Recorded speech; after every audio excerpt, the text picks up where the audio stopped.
Family, what it do? This is the young Hebrew, Shamar Yehuda. All praises to Yahuwah Bahashem Yahushua Mashiach. Let's get it. So this is coming straight out of the Westminster Historical Atlas to the Bible, and I find something very interesting right here: the entrance to El Ahmad, ancient mine of Edom. Now, I know I said I wasn't going to say much about this topic no more, and I know I said I'm not going to talk about it no more, but I'm tired of these lies because I keep seeing it down in TL, whether IG, Instagram, or Twitter. What color does this person look like that's in the ancient mine of Edom? That's in the land of Edom right now. And we know Edom was never expelled from their land, so please quit the BS. What color does this person look like? These two people. What color do they look like? Let the light shine on them for let the light of mine, let it shine. What does it look like? Grace and peace. Shalom.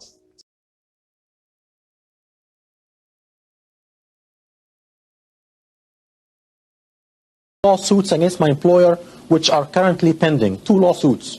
Now, just for the education of our viewership, why don't you share with us a breakdown of Egypt as it is today, insofar as blacks or combinations thereof of European descent and what have you? We don't have Egyptians of European descent in Egypt. We have a population which is basically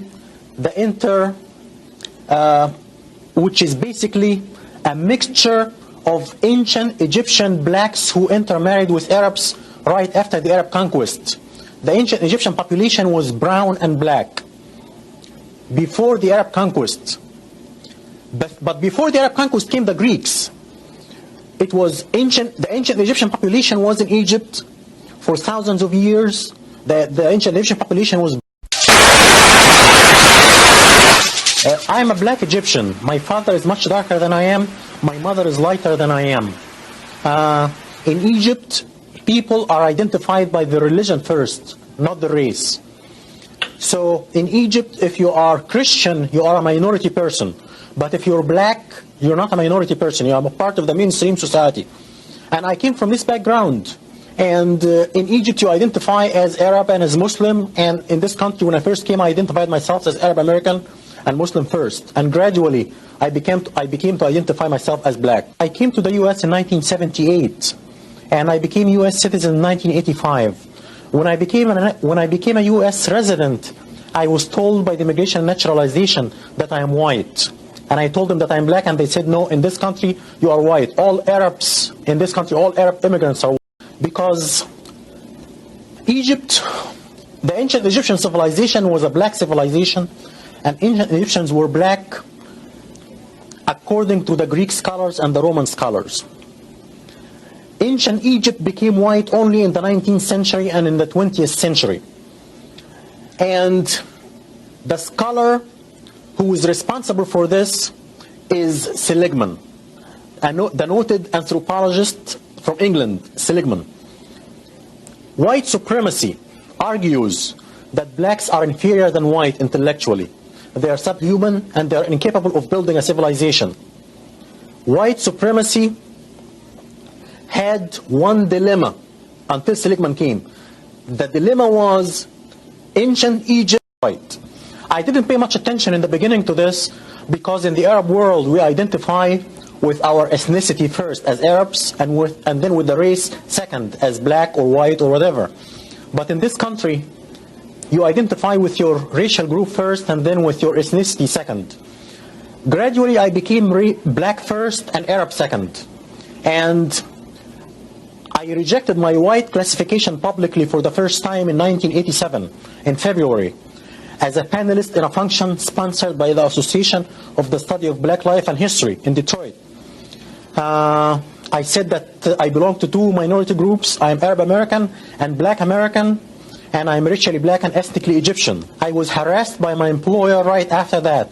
I work for a white school district. The superintendent is white. All the associate superintendents are white, even though that we provide services to 30% black population. But the organization is white and the approach is very white. The attitude towards me changed completely after I went out publicly and rejected my white classification. One coworker came to me and told me, a white coworker came to me and told me right after the function that he met with the superintendent, and if I don't keep my mouth shut, my educational career is over. He said, you have nothing to do with these people, you have a history and a culture.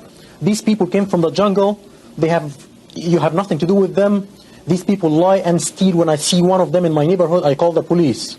And I was told by the director of general education, who is retired now, in '88, I was told by him that I get people angry when I say that I'm black Egyptian. If I just say that I'm Egyptian, I would get along. I have to add that I was denied promotion twice because I chose black classification. This is part of my two, brown and black.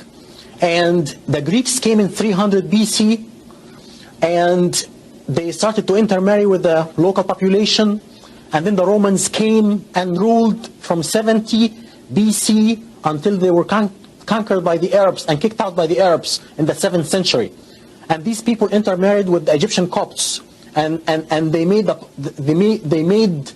pigmentation of the Egyptians, the Copts, much lighter because of this intermarriage with Europeans. Now, you're an educator, okay? Now, how do you deal with situations when you practice your profession insofar as dealing with the mythology or the misconceptions about Egypt being a white civilization? How do you deal with that?